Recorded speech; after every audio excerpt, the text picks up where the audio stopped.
Welcome to the Hellmouth. Hope everybody's 5x5. This is Major Slayage, Ket Arik, Rewatch, Buffy the Vampire Slayer.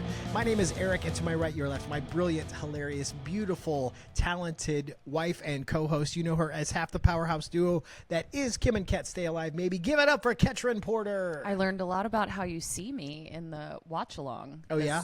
This episode. Can you share with the class? What? You going to share with the class? Well, I guess when we get there. Okay. I'll let you share. Yeah, we're here to talk about Buffy Season 4, Episode 9, Something Blue. What'd you think of this one? It's so fun. This was great. It's so fun. It's fun. It really uses all of the parts of the show to their full effect. It's great character stuff, great writing. It's clever writing. It's a fun mix-up with some real stakes. We get to revisit some characters from the past that we haven't seen in we a even while. Got fun backstory in something where there is no backstory, but they kept it. They didn't just keep it surface level. They were like, what would this actually be like? You know, and I just loved it. I feel like we were due for a good one because I feel like we've been in a bit of a rut lately. I feel like several of the most recent episodes, I'd say none of the last several episodes have been fun to watch. I'd say Wild at Heart is a good episode that's unpleasant to watch because of the subject matter. But then we have, between Beer Bad and I almost said Inca Mummy Girl. It's not Inca Mummy Girl. It's Thanksgiving Pangs. Oh, yeah. There's been some turds. I think frankly, a season of mostly turds at this point. But this was really refreshing, really fun, exciting. I love it. It's everything I love about Buffy. And we'll get into it. Before we do, though, click that like button. Click the little subscribe situation. If you got $5 burning a hole in your pocket, check out our Patreon. We do a watch-along of every episode. We do a mini-sode called Trivia Crypt. Ketrin also sells for an additional $5 one-time purchase a tarot read customized for you. She'll send you a video. You'll have it forever. Got the business out of the way. Did you bring a spell? I did. Let's do it. So, since we have a wedding coming up in this episode... I thought you were thinking, well, what wedding do we have to go to? I got very panicked. You really did. The look of panic on Eric's eyes. I've been to a lot of weddings in the last couple of years. I'm ready to take a break from weddings. Everyone keep your family separate for a while.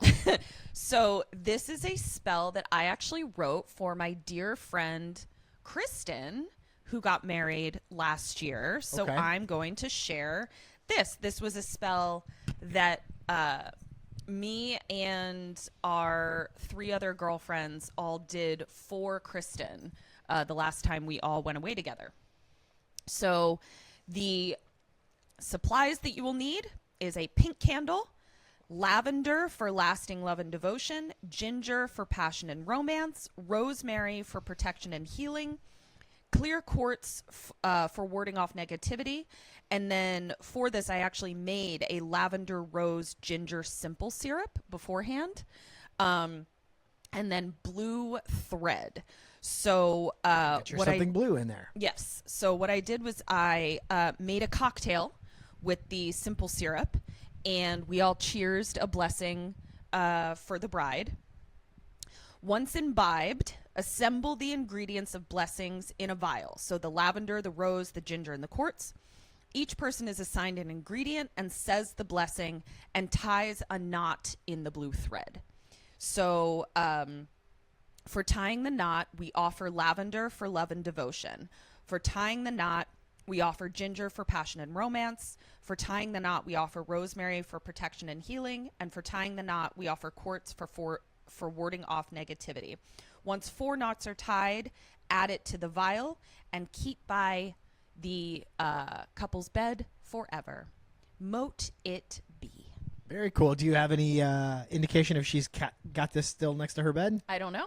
We'll have to find out. Yeah, I don't want to know in case she doesn't. She's like, no, that's in a closet somewhere. Yeah, exactly. It's in a box of wedding stuff. Just pretend that she does. That she looks at it every night and with tears in her eyes strokes the bottle and thanks you before she falls asleep. That's how it is playing out. Kisses her husband, rolls over, and it's like, but mostly thank you, Ketrin. Exactly. Okay, yeah, I think what I think. It's probably how it plays out. Yeah. All right, let's get into this one. So we open in Oz's room. Eric and I really had to make some sense of this right off the bat. We were like, okay, he doesn't live at home. I think we've seen establishing shots of him living in a house, though, as opposed to a dorm. Right. So it's not a dorm, because if it was a dorm, there's no way that they would just be like, we'll just leave this room as stuff. a shrine to this student number 312 or whatever. So what we think, it's got to be a band house. That makes the most sense. It's got to be where they all live together as a band, and then there wouldn't be this rushed turnover. So it's got to be that. But Willow is in there, and she's smelling his sweater, and she clearly goes in there a lot, which also begs the question, is she just walking into this house being like, hey, Devin, I'm just going to go smell Oz's sweater? Just gonna smell Oz's stuff. I remember when my step-grandpa died, Leo, my grandma, Mary Lou, my dad's mom, would lay his suits out on his side of the bed and fall asleep because she said she could still smell him. Well, wah. So her smelling the clothes actually like struck a chord with me. That's so sad. Yeah. Holy shit. Wow. That's really damn. So now we cut to Buffy coming into the Commons area, and Riley is in there just being a helpful little bud, and he's hanging a lesbian alliance banner. First bit of foreshadowing we get this episode. Yes. I also love that, like, this sets... So one of the things that happens on Threads that I love is, like, guys will go on there and sometimes be like, hey, can you guys take a look at my dating profile, ladies, and, like, tell me, you know, what questions you have or whatever. And it's always just like, first question, who did you vote for?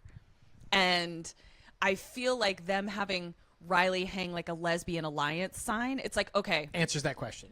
Yes. Socially liberal, great. And we can move forward. This show does a few touches, and it doesn't go to hell with the joke, which I appreciate, but I like that it's there.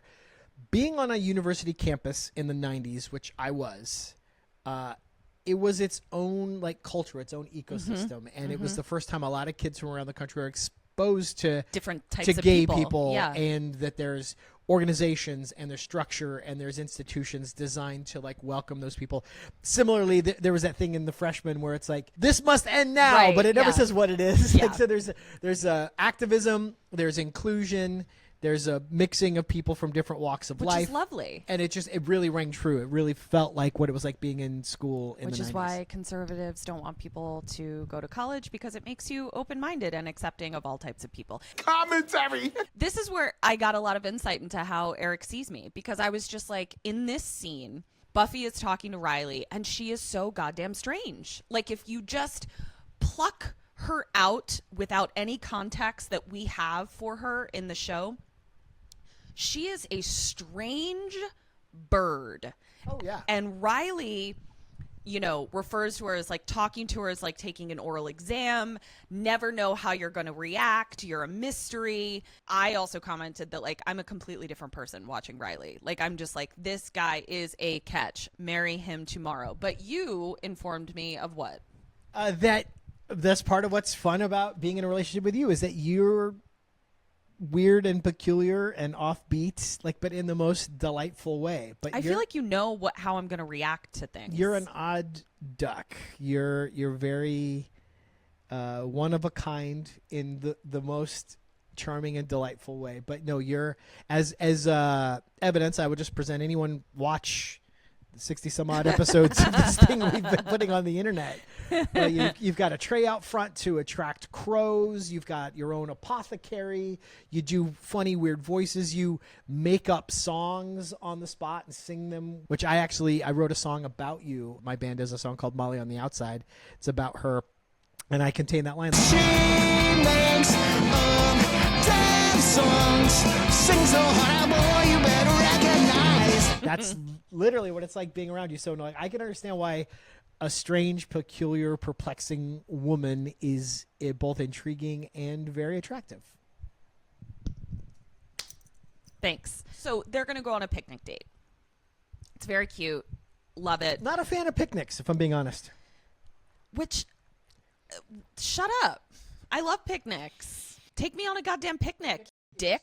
A picnic is mostly set up and clean up the amount of time you're actually enjoying the picnic is very small in relation to all the work that goes into getting there and all the work that when you're finally done and you're watching ready. Someone set up and tear down a picnic. Of course you do.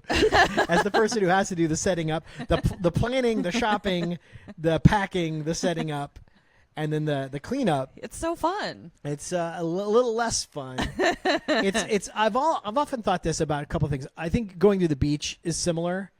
And that, especially where we live, it takes like an hour and a half to get there sometimes, depending on traffic.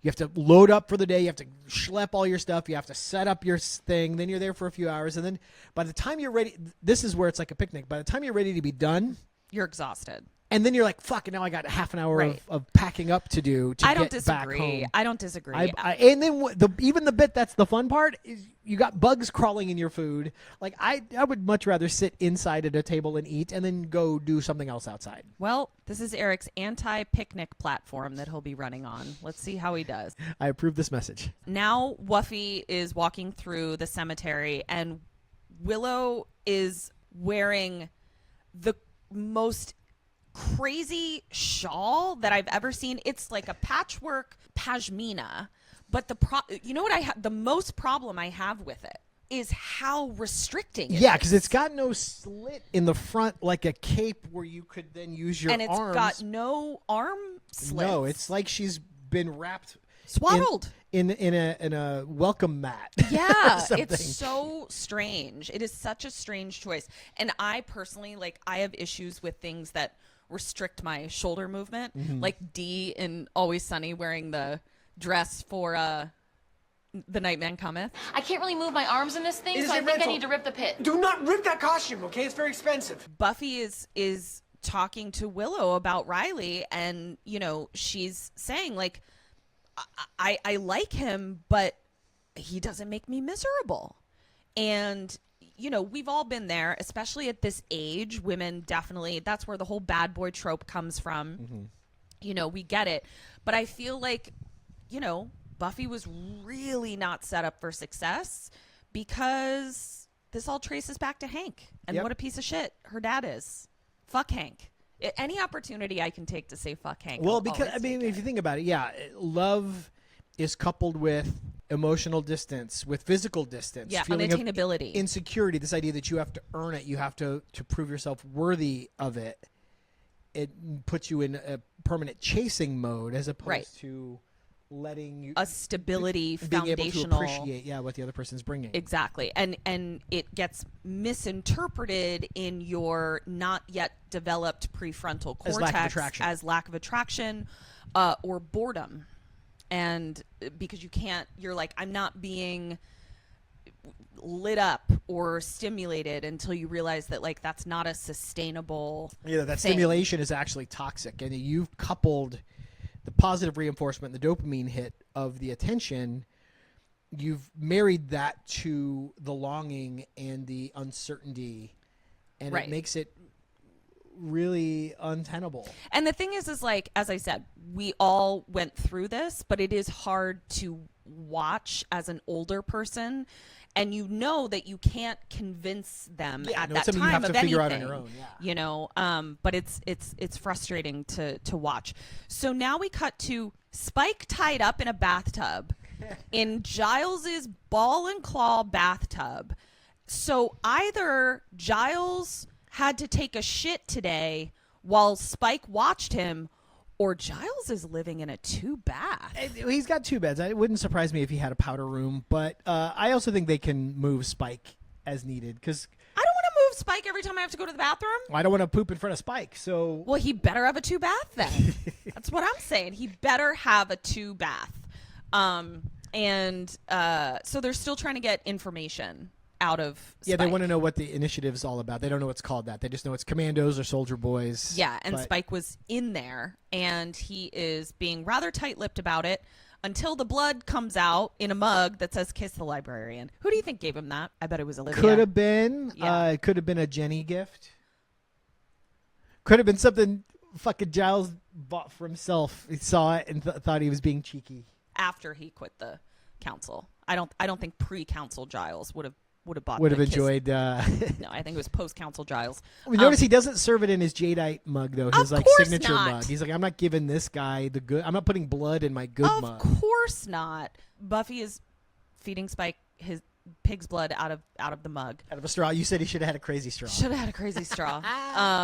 Now that's one thing that even Ripper finds just absolutely ludicrous. A crazy straw. He's not drinking out of a crazy straw. Yeah, he would never have one laying about. So they're still referring to Spike's impotence, his flaccidity. I think it's fine. Yeah, it doesn't bother me. It doesn't sink the episode, but it's because the introduction of that joke was so mishandled in the previous episode. It was so kind of muddy and mixed with Willow desiring to be bit and using that as a metaphor for sexual attraction. It just doesn't sit right with you anymore. I would just rather move on from this entire bit. Fair. I mean, it is fun to talk about him in those terms because he gets so triggered, and it's fun to needle him. And I think that I answered my own question during the watch along. I was like, I think he's got 48 hours to prove useful. Otherwise, you just stake him and move on, and you investigate the initiative the way you would any other time without him. I think Buffy particularly, and Giles to an extent, like being able to fuck with Spike. Sure. And so they keep him around because it's fucking fun to needle and torture and prod and tease this guy. But they would never admit that. So speaking of needling and taunting and prodding, Buffy starts trying to tempt Spike with her neck, and Giles cannot handle it. And I gotta say, it gets even worse as the episode goes on, obviously. But like, I related so hard to Giles in this episode in sort of like watching children in love. And like, yes, Spike is 200, blah, blah, blah, I know. But like in general, he's a very sort of, he's on the same maturity level as Buffy. Sure.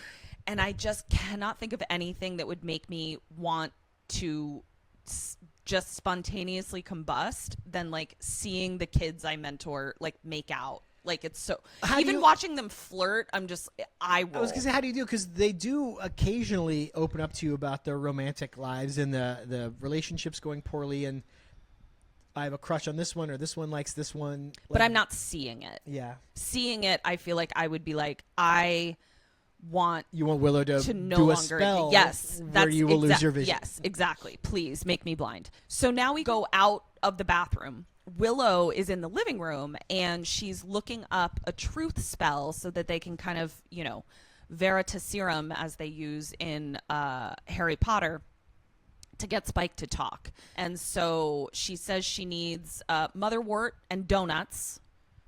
Same. Exactly. I was at Spider-Man the other night with friends of mine. This one's not super into Spider-Man and doesn't like going to the theater, with rare exceptions. So I'm at a movie that's going to get out about 10:30, and I get a text from her that says, "Is there a donut in my future?" So 10:30 at night after a movie, I had to go find a late night donut shop. And what kind of donut do I like? You like a plain cake donut. Yes. And I always buy you 2 of them, even though you only ask for 1. They're so yummy. This is our second high five of the episode. So this one Eric, you know what else Eric hates? This is so stupid. Whenever we make an agreement, like whenever I'm like, we're going to do this, and I want to shake on it, he hates it. She gives me a very formal, like, businessman handshake. That's how my dad taught me to shake hands. No, you got to very formal. I don't want to shake hands with my wife. We should seal with a kiss. We could pinky swear. We could That's not as serious. Butterfly kiss. There's a million things. We should come up with our own fun little handshake. This is official. Like a little, like, secret handshake. The pressure of my handshake tells you that I mean business. Yeah, I don't want to do business with my romantic partner. So it ugs me out. Giles then comes back into the bathroom after Willow leaves on her errand. Giles is like, Willow's doing pretty good, getting over Oz, right? And Buffy's like, yeah, she's dealing. And Spike's like, y'all are literally blind. Like, you're all fucking idiots. She's hanging on by a thread. They first introduced this, as far as I can remember, in Lover's Walk. Oh, yeah, you too. Just friends. No danger there. He calls it exactly like it is. Yeah. And this is that True Screamer thing that Tox talked about. They lost with I don't think that was his term, but when Cordelia left the show, she was the one who was just slightly outside of things, could call it for what it is, was blunt to the point of being insulting. So he fills that role, but I also feel like Anya kind of fills some of that role as well. So the two of them are kind of picking up the slack, filling a Cordelia-shaped hole in our hearts. Right. Willow doesn't go to the magic shop, though. She actually goes to Oz's room. And it's been cleaned out. Sunday's gang still doing their thing, apparently, moved through and took all his stuff. Except they're not. No, because it's not. It turns out Willow was told by Devin that Oz sent for all of his stuff. Can I say for a moment, can I just sing the praises of one Devin? Yes. What a good dude. Yeah. I feel like even my best friends, if I was like, hey, I need you to pack up everything I own and ship it to me and, I can Venmo you later or whatever, would get to it when they got to it. Like this has happened overnight. I don't know. Devin went in and packed up everything with care, and he like stuffed stuff in bubble wrap and put lots of stuff in there so nothing got broken. No. No? You know what Oz said? He said, hey, man, I need this, and this. If you could pack that up and send it out to me, the rest is yours. And then all of his bandmates came in and took stuff. And so like at the end of fucking Christmas Carol, where the staff were all going through the dead man's belongings. Exactly. So I bet that was how they probably also desperately need to get someone to fill in his part of the rent. Exactly. So yeah. That's why they were like, oh yeah, we'll get right on this. Poor Willow says, I feel like I've been split down the center and half of me is lost. So she's really going through it and can't hide it anymore. Looks like she was kind of trying to hide it, but now that she doesn't have her fix, she can't go smell his into things. His room and fucked up that they didn't give her, like, if she's been stopping by regularly to smell his things, they didn't give her a bag. Right? Here's some Oz's old jockey shorts for you to sniff on later if you want, because everything's gone. It was so sweet, and then you made it gross. That's kind of my move. It's kind of my brand. Yeah. So now we go back to Spike, who's in the bathtub, and he's very upset because Passions is on, and he can't reach the TV. So he's yelling for Giles to turn on the TV while Giles is on the phone leaving a message for Willow being like, Willow, this is not like you. Like, where are you? I'd really like to do this truth spell so that we can be done with Spike so that I can take a shower alone because I've been shitting with Spike watching me.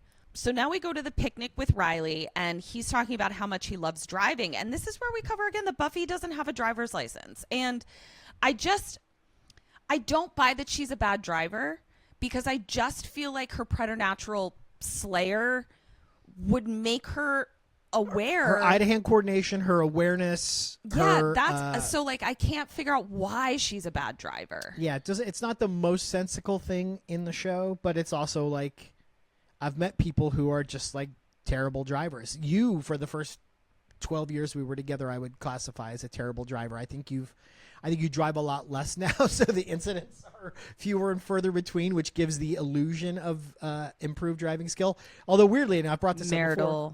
Grievance. When we're in the UK, she's natural. She's a way better driver than I am on the opposite side of the car, on the opposite side of the road.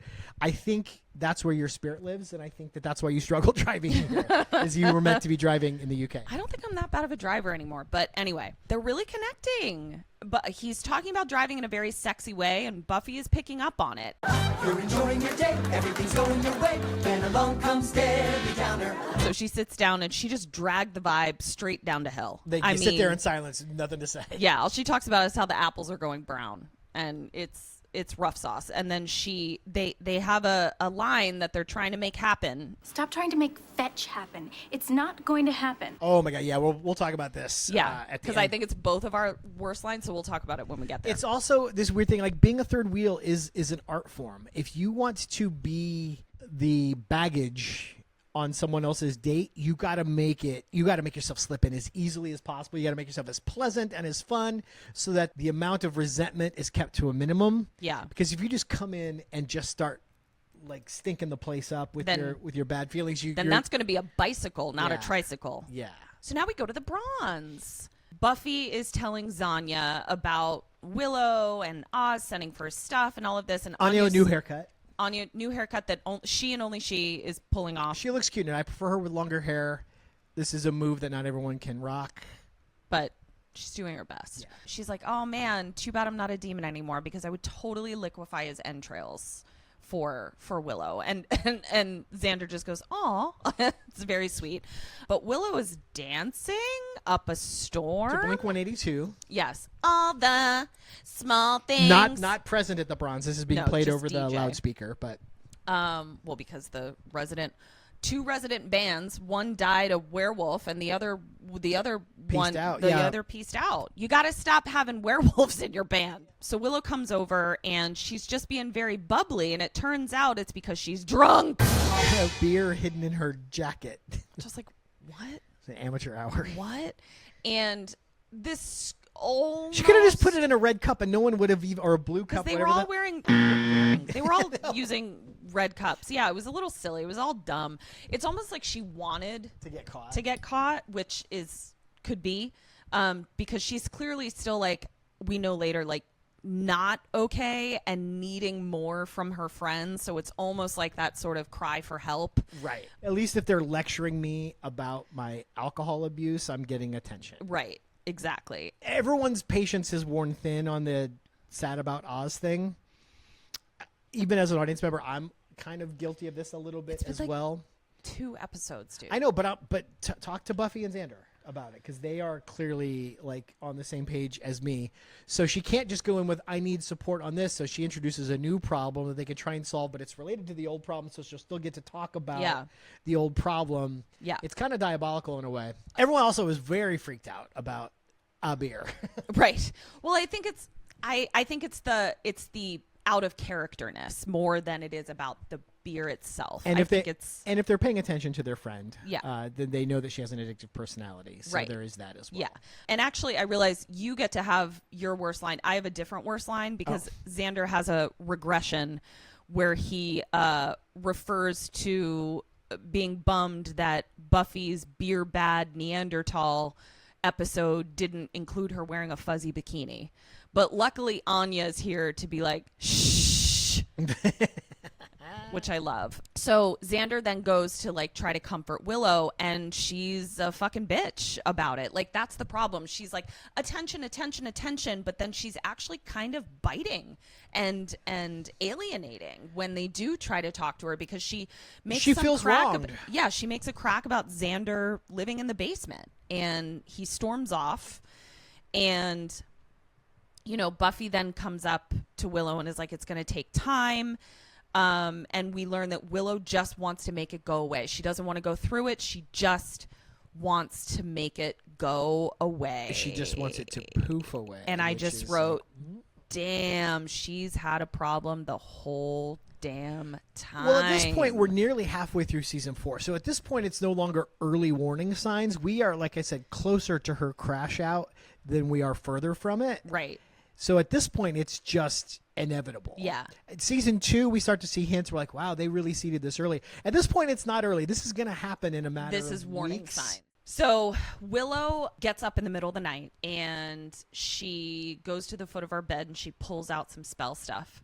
She then goes into the public bathroom, which I loved this. I feel like it is so college coded, where it's just like, yeah, if you live in a dorm where it's a communal bathroom, people are using the bathroom that they have like the bathroom that they have. You know what I mean? She would have gone and done a spell in her own bathroom if she could, but this is her bathroom. But we both made the same joke in the watch along. It's like, imagine just some co-ed getting up in the middle of the night to take a middle of the night dump and walks in on all this.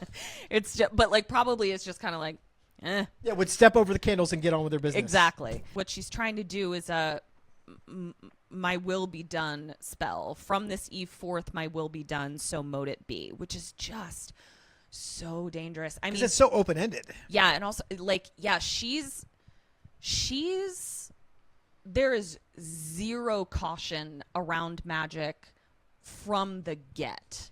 No, and she any attempt to rein her in, and she just viper. She snaps. It's pretty fascinating. She then goes back into her room and she's trying to test out the spell, which does not appear to be working. She's looking in the mirror, saying some stuff. Yeah, she's saying, "It is my will that my heart be healed." She still feels like shit. She tries to get a book to speak to her, doesn't work. She tries to unbend a Q-tip, doesn't work. And she's devastated. Giles walks in and he's coming in because he's concerned that she blew flaked off their spell appointment, which I think is similar to the beer thing. It's not about, of course, college kids drink beer. It's the egregious, stepping away from her normal way of interacting with her world. Yeah. She tells him, like, I did a spell. I got the motherwort. I just forgot to bring it to you. And I tried to do a spell last night, to heal my heart. And Giles is immediately concerned and is like, so many reasons that you shouldn't be doing this unsupervised, not the least of which is that you're grieving and unfocused. So, like... Yeah, it's like when you take mushrooms, they tell you your setting and your set are the two most important things. The environment you're in physically and your mindset. Right. What are you bringing to the trip? And that if you're harboring negative feelings at all, that there's a chance the mushroom's just going to enhance that. Right. And then you're going to feel awful for 8 hours. Right. Versus, so I think that he's like, you're going to be bringing that to whatever magic you try to do. Which, again, he has experience as Ripper, I'm sure, with all of this. To the worst consequences, a friend died. And then decades later, more friends died. Yeah. As a result of him punching above his weight. Right. Yeah. So, Giles is trying to, say, like, I see what you're going through. Willow says, no, you don't. You don't see anything. And we see her eyeballs do kind of a little flash. Giles then takes his glasses off and abruptly leaves. Like, clearly he doesn't feel well. So he pieces out. I related to this too when I've gotten my eyes like dilated for different optometry tests and stuff. And I've occasionally gone to those appointments on my own with just a pair of dark glasses to think I'll just drive home. And then I'm sitting in the parking garage, like trying to will my eyes to work like they're supposed to, and they don't. And so I end up taking a nap in the car for about 45 minutes before I'm able to drive home. Why don't you just have me drop off and pick you up? Sometimes schedules don't work out. It hasn't happened a lot, but it's definitely been those times. It's like, I know how this is supposed to go, so I'm just like trying to force my eyes to work. Well, do you want to hear this anti-marital grievance? Okay. I'm proud of you for not trying to drive through it. No, I couldn't fucking see anything. Good for you. Spiles is doing a truth spell. Spike's the only sensible person in this entire episode. 100%. He's like, I don't want you fucking around with magic if you can't read. But even before that, it tends to go sideways. I'm not on board. Yeah, but also Giles can't read. His eyes are getting worse. I can't see so good. He keeps trying to clean his glasses. He keeps, putting eye drops in. As Giles is distracted by not being able to read, Spike sees that he's dropped the key on the ground, and so Spike pulls it towards him with his foot, unlocks himself. Gotcha, bitch! And bolts out of the apartment. Now we go back to Buffy in their room, and Willow is complaining about Giles. He's overly critical. He never listens. He doesn't understand. It's not fair. And she's like, but maybe I'm not even a good witch. Like, my spells don't work. I couldn't make Oz stay.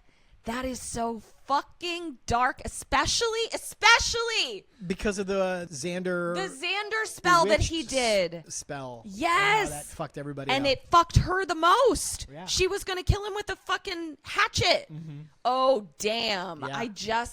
She's so broken. And then she's also down on herself that she didn't have the guts to do whatever revenge spell Veruca. she was going to do. Damn. And listen, I'm a girl who has a couple, flowery, beautiful, murderous fantasies, but I know that I probably shouldn't. Can I look at that list and we'll just go alphabetically? I just need to see the A's, really.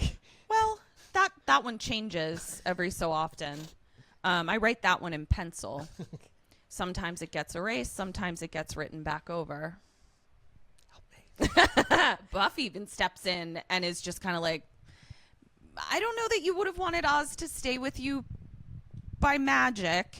Then we have your favorite bit that this you was so remembered. cute. I remember this from years and years and years ago, where she's like, I couldn't even turn Amy from a rat back to a girl, and she poofs, and she was like, she's just a rat. She poofs back to a It's rat. so funny. So great. Full beat 'Cause- mug on Amy, by the way, you noticed. I did. Yeah, smoky eye. And flat ironed hair. Nice work. Great magic. So Buffy has to leave, and Willow is pissed because she's not done wallowing. She wanted a girls' night. And so Willow, gets pouty about it and is like, God, he's probably just standing right out there. You'll probably find Spike in 2 seconds. Cut to finding him in 2 seconds. He's literally just standing right out there. And Buffy and Spike are both very confused. They don't really know how this happened. And then he's trying to grab the grass up to find the way back into the initiative. Right. Buffy says something smart to him, so he punches her, but it hurts his head, and then Buffy punches him in the face, and it was just a very fun. And he makes a series comedy. of fun sounds. Yeah, it was fun. Back with Giles, he's putting drops in his eyes. He's just like, what the F? Doesn't think to go to the doctor. You know what I thought about? We both said that in the moment.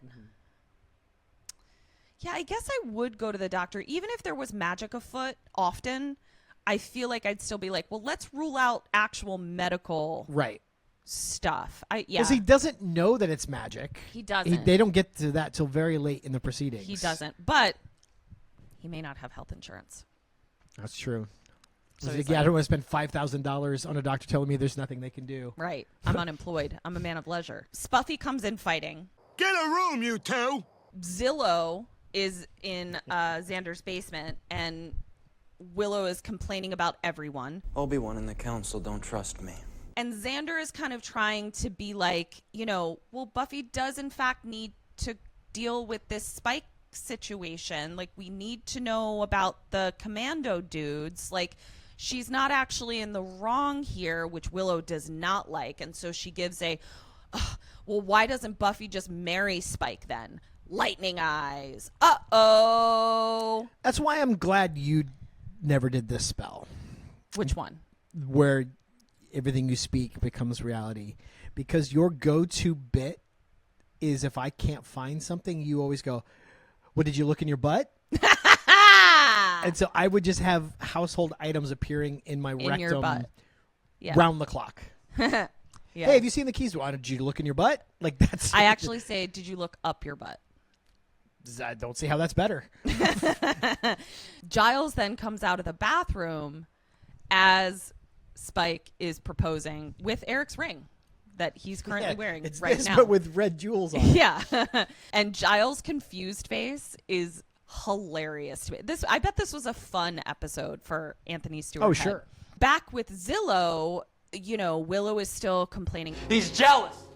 He's holding me back.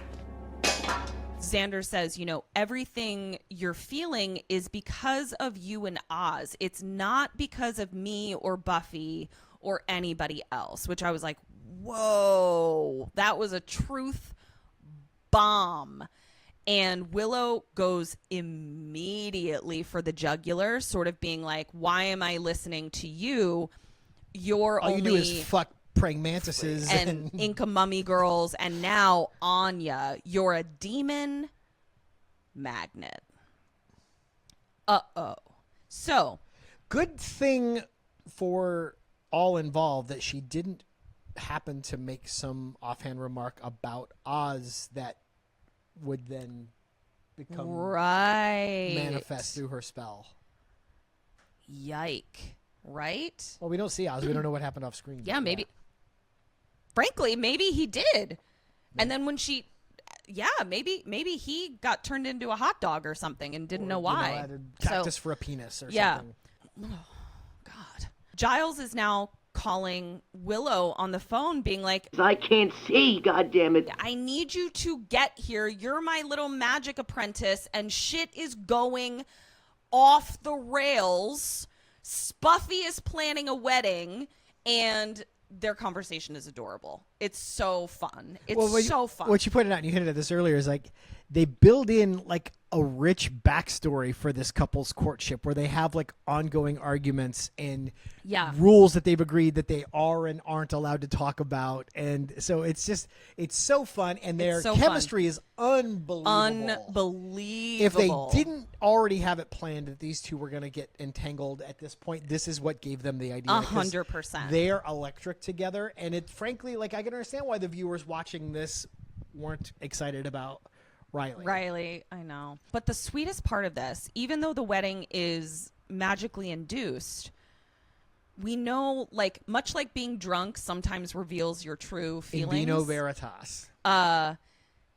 Fucking Buffy asks Giles to walk her down the aisle and give her away. Not Hank! And he's very touched, but then he's like, "What? This is fucking nonsense. What are you doing?" But he's like smile, like he's he's still touched so by the touched. gesture, but yeah. And even Spike offers to help figure out how to get his sight back. How to get his sight back, because he's like, "Well, you're basically my father-in-law, and we're all family now." It's so sweet. It's so sweet.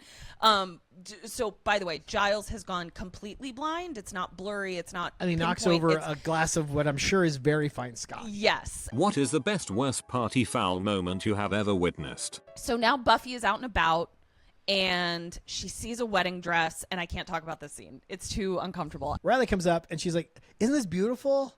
And he's like, "It's a little much for school, but you know, whatever." Like, I'm sure he's thinking, "Wow, I've only kind of just started hanging out with this girl," and she's thinking wedding, so he gets a little twitchy.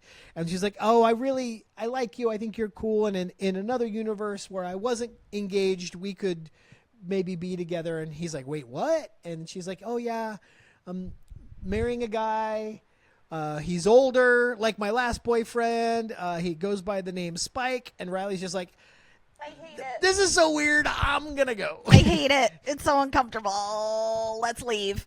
So we go to the basement, and Zanya's down there, and they're about to do it, but guess who wants to be a third wheel, and a fourth wheel, and a fifth, and a sixth, and a seventh wheel? Demons. Because Xander is a magnet for him. So we got Rubber Face Brigade who have these just masks on that don't move. Yeah. It don't look like anything. There's like, let's put them in some kind of vaguely steampunk medieval clothes. I don't and like how much body shaming you do of demons. Like I'm not shaming their bodies. I'm shaming their faces. You're shaming their faces that they can't move them like you can. I think that would be a horrible existence to be a demon whose face was frozen in one expression. Yeah, so let's pile on. Imagine to the these poor drool demons that gets soaked up into the clothes of these guys that can't close their mouths. Yeah, so let's pile on. Let's make them feel bad about their affliction that they have no control over, you monster. Luckily, Anya's a former demon, and she knows how to kill this one particular one. You can't strangle him. You have to drown him. You have to go to the utility sink that's already full of water, standing water, for just such an instance.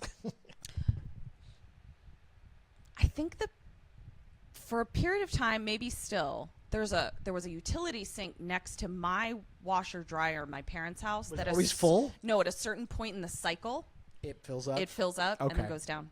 Okay, maybe that's it. Cut back to Giles's hell, where he is completely blind but can still hear the snogging. Buffy making out. Buffy was sent to the magic store, but instead she went to the dollar store and got a cake topper, which they're arguing about. And Giles says, "So the plan is to cure my total and incapacitating blindness tomorrow, is it?" At this point, Zanya busts in, and this is also was in a contender for my favorite line, because it's just a mess right now. Like, Giles is blind, Zanya busts in, demons are chasing me.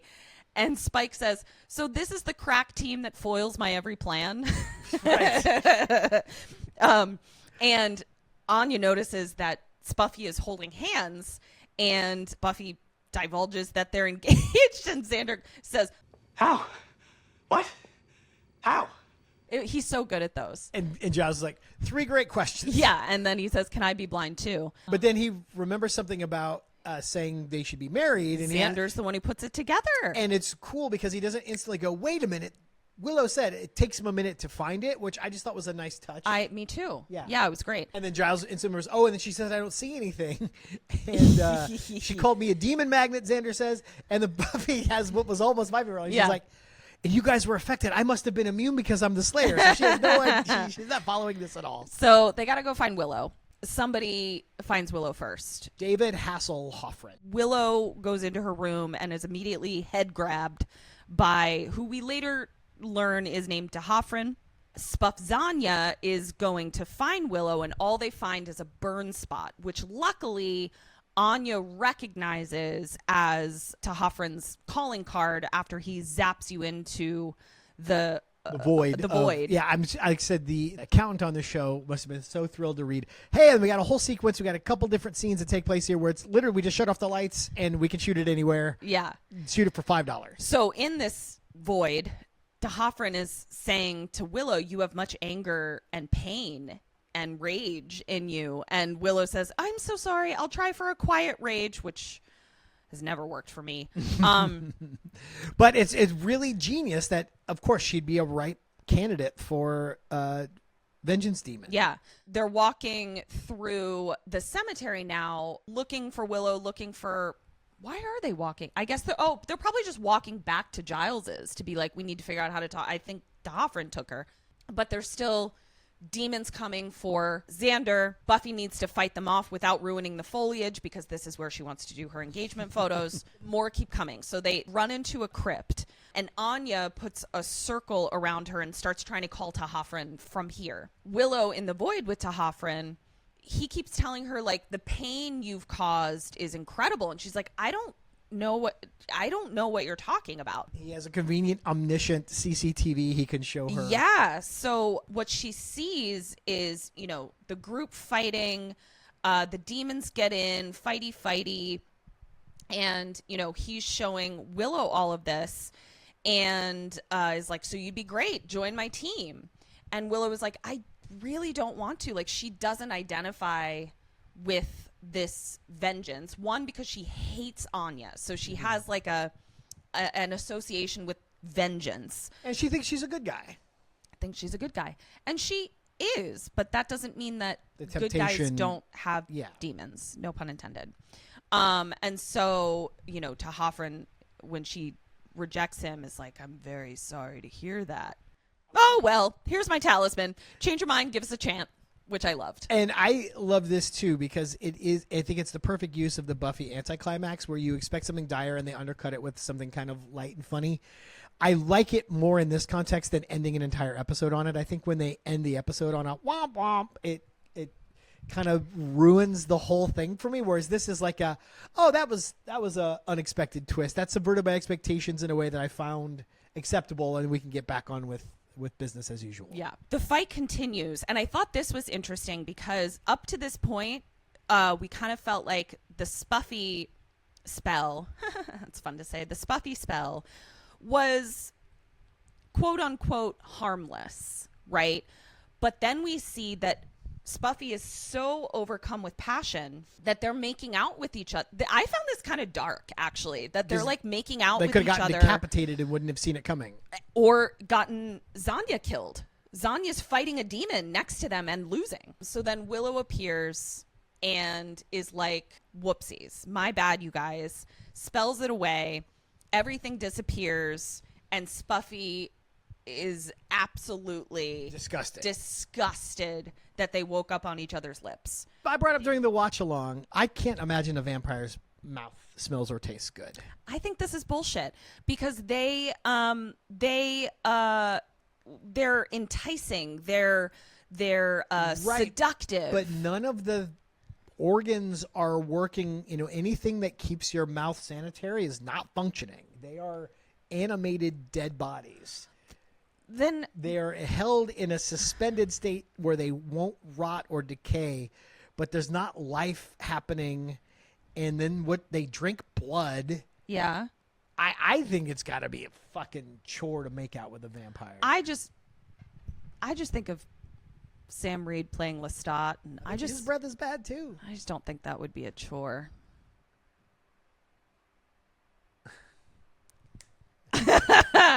So anyway, Willow's making a million cookies to made me want cookies. Atone for her sins.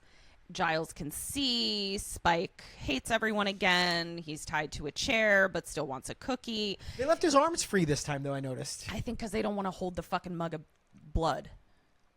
for him. And or feed him cookies.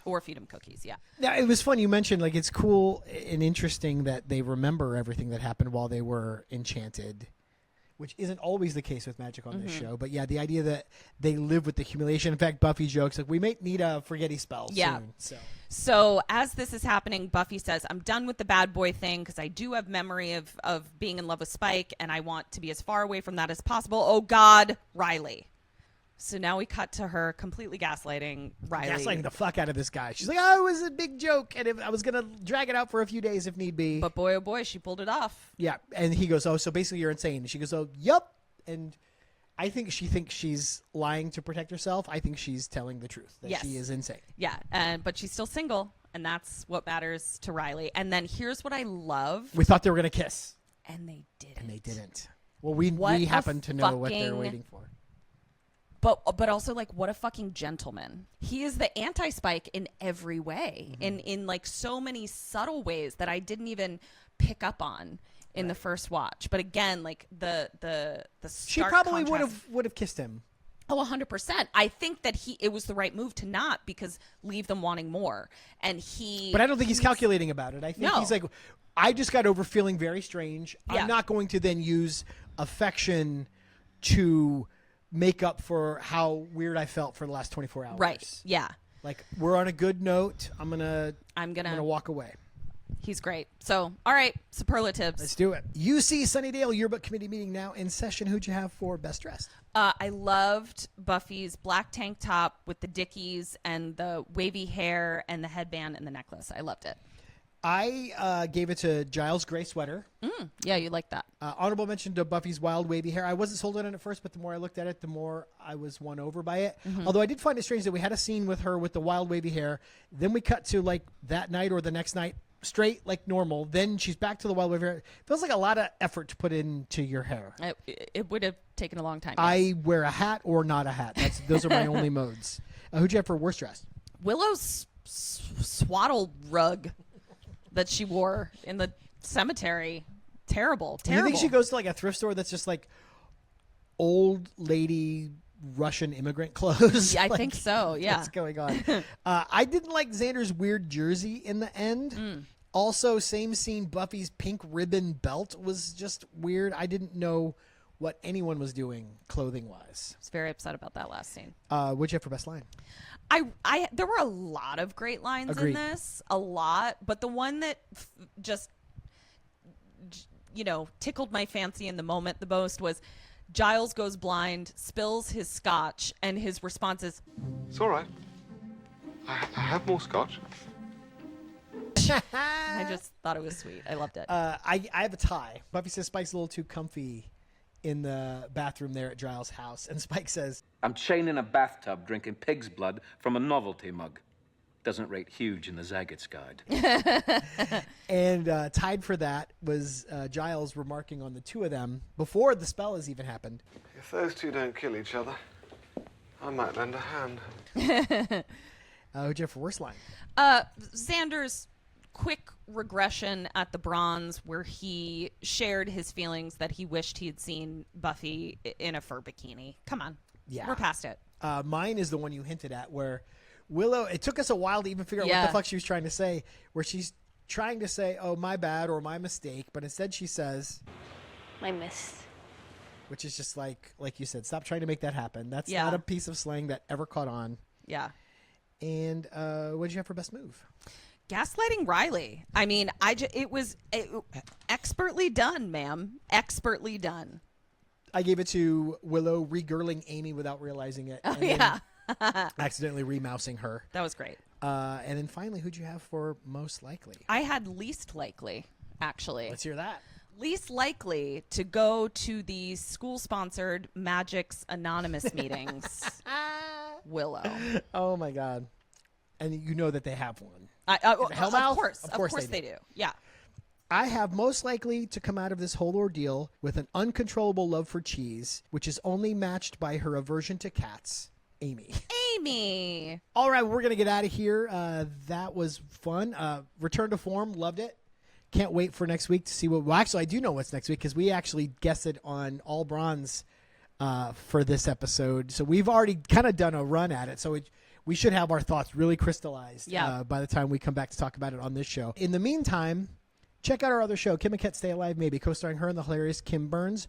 On social media at KKSam Podcast. Comes out wherever you listen to podcasts every Wednesday. I edit and produce that show. This show is on social media at Major Slayage Pod. That's all we got. Until next time, dust you later.